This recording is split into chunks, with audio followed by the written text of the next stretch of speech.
Assalamualaikum warahmatullahi wabarakatuh. Hamdan wa syukurillah ba'du. Yang terhormat Bapak Dr. Komarudin sebagai dosen pengampu tafsir Tarbawi. Saya di sini Muhammad Syafal Faiza akan menyelesaikan tugas akhir atau ujian akhir semester. Pada video ini saya akan menjawab soal-soal yang telah diberikan. Baik, langsung saja saya akan menjawab soal-soal yang Bapak berikan. Pada soal nomor 1, kita ditugaskan bagaimana kita mengimplementasikan surat Al-Baqarah ayat 129 dan ayat 130 pada pendidikan.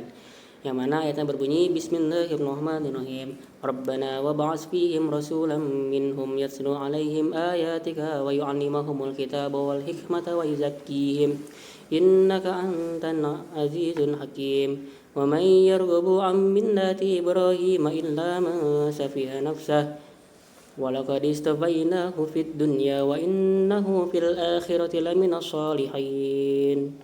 Yang mana artinya, ya Tuhan kami, utuslah di antara mereka seorang rasul dari kalangan mereka yang membacakan kepada mereka ayat-ayatmu, mengajarkan kitab suci dan hikmah kepada mereka, dan juga menyucikan mereka. Sesungguhnya engkaulah yang maha perkasa lagi maha bijaksana. Ayat selanjutnya, siapa yang membenci agama Ibrahim selain orang yang memperbodoh dirinya sendiri, kami benar-benar telah memilihnya Ibrahim di dunia ini, dan sesungguhnya di akhirat dia termasuk orang-orang yang soleh. Pada ayat ini, tepatnya pada ayat 129, saya mengambil kajian atau penjelasan dari Habib Taufik Assegaf. Beliau mengambil dari Tafsir Jalalain bahwasanya ada 3 poin penting dalam ayat ini. Yang pertama itu adalah cinta Al-Quran. Cinta Al-Quran termasuk bagaimana kita mempelajari Al-Quran dan mengajarkan Al-Quran itu tersendiri gitu. Lalu yang kedua adalah mengajari patuh terhadap hukum agama. Ya, ini sudah pasti kita sebagai hambanya Allah, kita sepatutnya patuh terhadap apa yang diperintahkan oleh Allah dan yang dilarang oleh Allah. Lalu yang ketiga yaitu adalah syirik terhadap Gusti Allah atau bersekutu kepada Gusti Allah gitu. Lalu saya mengambil juga pada jurnal konsep pendidikan karakter dalam Al-Quran surat Al-Baqarah ayat 119 dan urgensinya dengan tujuan pendidikan nasional, yang mana ini ditulis oleh Ahmad Liwaul Hamdi. Pada tulisannya pada jurnal ini beliau berfokus pada kalimat taklim, tilawah dan tazkiyah pada ayat tersebut. Yang pertama itu lafaz tilawah, yang mana di sini beliau menjelaskan tilawah ini berisikan konsep-konsep pendidikan. Yang pertama itu tazkirah atau keteladanan, atau bisa dijadikan arahan, dorongan, kontinuitas, dan pengorganisasian. Lalu yang kedua adalah ibrah, itu bagaimana kita mengambil hikmah dari suatu peristiwa. Lalu pada lafaz yang kedua itu lafaz talim, beliau menjelaskan konsep pendidikan. Yang pertama adalah mengajarkan kejujuran. Lalu yang kedua adalah menjadikan role model. Itu bagaimana pendidik sebagai role model mengajarkan kebaikan, mencontohkan kebaikan kepada peserta didik. Lalu yang ketiga pada lafaz tazkiyah gitu ya.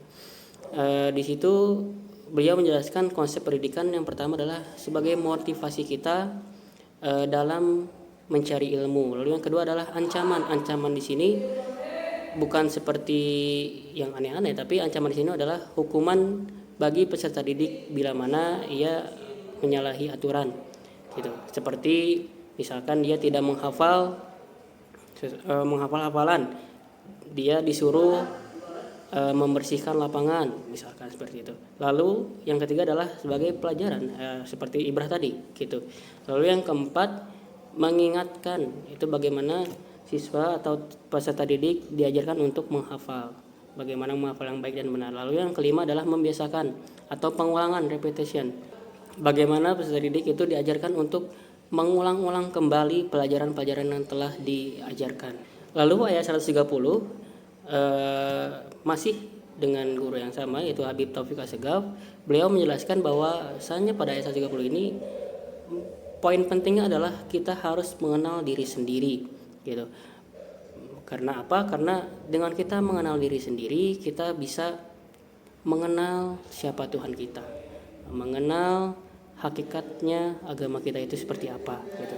Jadi beliau mengatakan pentingnya untuk mengenal diri sendiri. Lalu pada soal nomor 3, kita ditugaskan bagaimana perbedaan antara tafsir Tarbawi dengan tafsir Bil Mathur. Jika kita melihat definisi dari kedua tafsir tersebut, tafsir Tarbawi itu adalah pendekatan penjelasan Al-Quran yang berfokus pada aspek pendidikan seperti pembentukan karakter dan pengembangan diri. Bagaimana si peserta didik akan dikembangkan dengan nilai-nilai Al-Quran.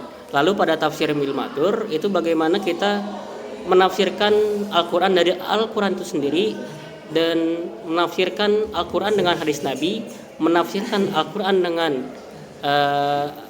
dauhan sahabat, dan tafsir Al-Quran dengan dauhan tabi'in atau yang mengikuti para sahabat. Maka jika kita membandingkan bagaimana, maka jika kita melihat dari dua definisi tersebut, bisa dipastikan pemahaman kita terhadap Al-Quran akan berbeda. Jika kita menggunakan tafsir Tarbawi, maka penjelasan Al-Quran itu akan ditunjukkan untuk bagaimana mengembangkan diri kita dengan nilai-nilai spiritualitas, dengan nilai-nilai yang diajarkan dalam Al-Quran itu sendiri. Jika kita menggunakan tafsir Bil Mathur, maka pemahaman kita terhadap Al-Quran itu akan sangat menyeluruh, bisa dikatakan akan sangat menyeluruh, karena berfokusnya tidak ada pada pengembangan karakter, tetapi berfokus pada bagaimana ayat tersebut itu dijelaskan di dalam Al-Quran itu. Salah satu contohnya jika kita menggunakan tafsir Tarbawi pada ayat Al-Baqarah ayat 129 dan ayat 130, kita tadi menghasilkan konsep-konsep pendidikan seperti tazkirah, ibrah, keteladanan, atau mengulangi atau mengingatkan gitu ya. Dan jika kita menggunakan tafsir Bil Mathur, mungkin hasilnya adalah bagaimana kita mengimani seorang Nabi Ibrahim, bagaimana Nabi Ibrahim itu mengajarkan agama yang lurus, agama yang hanif gitu. Selanjutnya soal nomor 5, kita ditugaskan untuk mengkritik metode tafsir Tarbawi terhadap pendidikan di Indonesia, tepatnya tahun 2024. Perlu kita ketahui, metode seperti ini itu sudah ada semenjak sebelum adanya penjajahan datang di Indonesia. Mengutip dari menak kita, Prof. Nasaruddin Umar, beliau mengatakan bahwa metode-metode Islam, metode-metode pesantren itu sebenarnya sudah ada sejak sebelum adanya penjajahan gitu.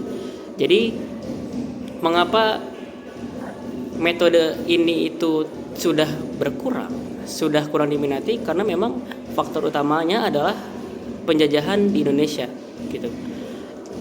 Oleh sebab itu, kritikan terbesarnya mengapa kita tidak menggunakan metode-metode seperti ini, memang kita itu terlalu fokus terhadap metode-metode barat yang diajarkan oleh Belanda pada dahulu kala gitu, pada zaman penjajahan.